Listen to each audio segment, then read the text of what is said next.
Assalamualaikum warahmatullahi wabarakatuh. Waalaikumsalam warahmatullahi wabarakatuh. Kapal selam ikan teri. Cakep. Yang jawab salam mudah-mudahan bisa pergi haji. Amin. Amin ya Rabbal Alamin. Alhamdulillah. Alhamdulillahi wa kafa. Wassalatu wassalamu ala sayyidina Muhammadinil Mustafa wa ala alihi wa ashabihi wa man ihtada bil huda wa ba'du. Pemirsa Cahaya Hati iNews yang dimuliakan Allah Subhanahu wa taala dan juga jamaah yang hadir pada kesempatan kali ini, mudah-mudahan seluruhnya yang menonton daripada tayangan Cahaya Hati iNews senantiasa diberikan keberkahan oleh Allah Subhanahu wa taala. Amin. Bu. Ya. Pak.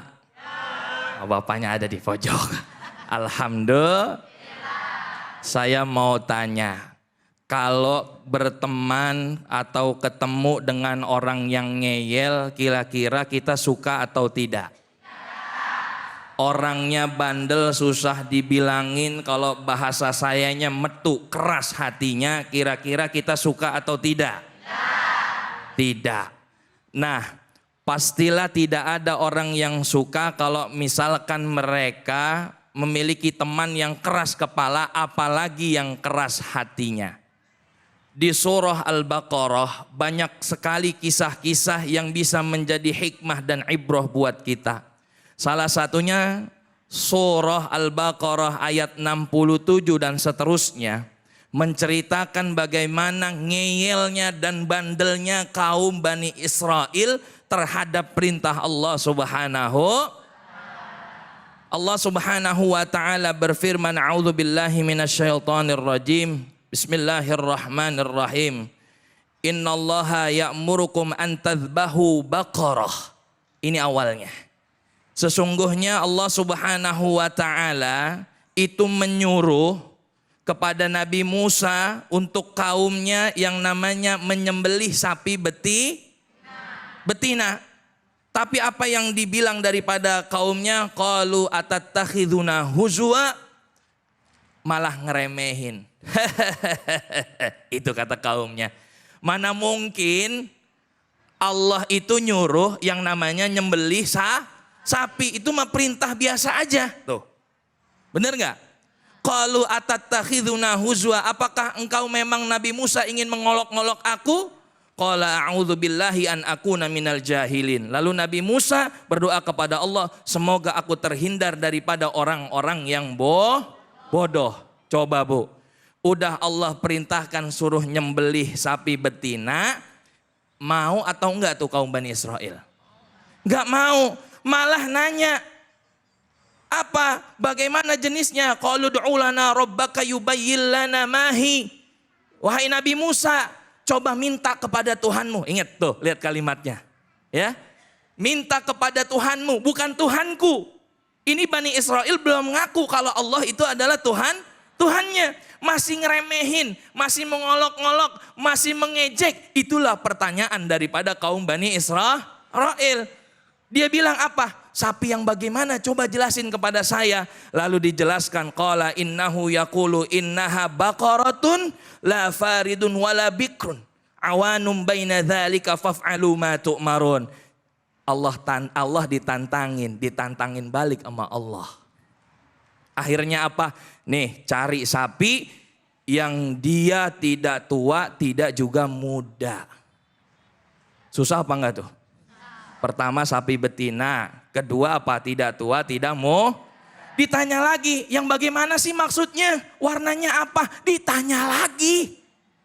Ya, ternyata apa? Sofraun. Ya, warnanya itu kuning. Faqi'ul launuha, kuningnya itu pekat lagi tebal, tua. Tasurun nazirin. Di Allah kasih lagi nih tantangan apa? Dikasih tantangannya cari sapi warna kuning. Kuningnya kuning tebal, kemudian apa Bu? Ya, itu enak dipandang. Kira-kira ada nggak sapi warna kuning? Nantangin terus, lagi-lagi terus. Kaum Bani Israel, yang bagaimana sih saya bingung, ya? Innal baqara tasyabaha alaina, itu dalam Al-Qur'an dikatakan. Ya, ini masih samar-samar. Ya, lalu Allah menjelaskan lagi nih, cari sapi yang tidak pernah buat ternak, tidak pernah buat bajak, tidak pernah buat mengaliri air, sehat, tidak ada cacat dan tidak ada belang. Ditantangin sama Allah Subhanahu. Bu, tahu nggak berapa lama dia dapetin sapi itu? Ibnu Abbas dalam tafsir Ibnu Katsir dikatakan dapat sapinya itu, Bu, 40 tahun lamanya. Lama apa enggak? Salah siapa? Salah dia apa salah Allah? Salah mereka atau Allah? Coba kalau tadi Nabi Musa bilang, hei kamu sembelih aja tuh sapi betina. Udah tinggal cari sapi betina, sembelih. Nggak perlu nanya. Makanya jadi orang tuh jangan banyak nanya. Dikit-dikit nanya. Ini kepo banget. Sholat, Ustadz kenapa sih kalau sholat kita duduk atahiyatnya begitu? Kan begitu. Ustadz kenapa sih kita kalau atahiyat telunjuk dulu, nggak tengah, nggak kelingking, nggak jempol. Itu artinya namanya orang ini ngeyel. Udah jawaban yang terbaik kalau Allah perintahkan sami'na wa ata'na. Tahu nggak Bu tadi kisahnya lagi 40 tahun dia baru dapat itu sapi dengan cara apa? Dibayarin. Yang dibayarin itu orangnya dibunuh. Akhirnya apa?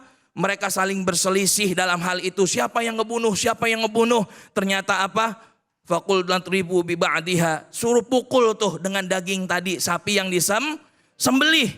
Ya, ternyata apa? Mayatnya hidup kembali dan ternyata dia tunjukkan tuh si fulan yang bunuh saya. Tuh, Bu. Itulah kekuasaan Allah Subhanahu. Maka jadi orang itu jangan jangan keras hati. Kalau orang levelnya sudah keras hati itu levelnya udah paling tinggi. Fi qulubihim maradun fazadahumullahu. Udah sakit di hatinya Allah tambahkan lagi sakitnya. Enggak disembuhin sama Allah Subhanahu wa taala. Emang ini orang pelit. Dibilangin rajin sedekah, emang pelit, udah pelit tuh keras, susah dinasehati, betul nggak? Bo, enak gak jadi orang pelit? Enak gak? Nggak enak, orang jadi pelit itu kaya salah, miskin salah. Begitu orang pelit dia punya motor baru, apa dia bilang? Dia bilang apa? Sama jamaah dibilang, tuh dia punya motor baru orang pelit. Wajar dia mah pelit. Kenapa? Ya orang pelit, bisa beli motor kan begitu? Iya, giliran dia miskin, ya kan, nggak punya apa-apa. Apa tuh kata orang-orang? Orang-orang bilang apa?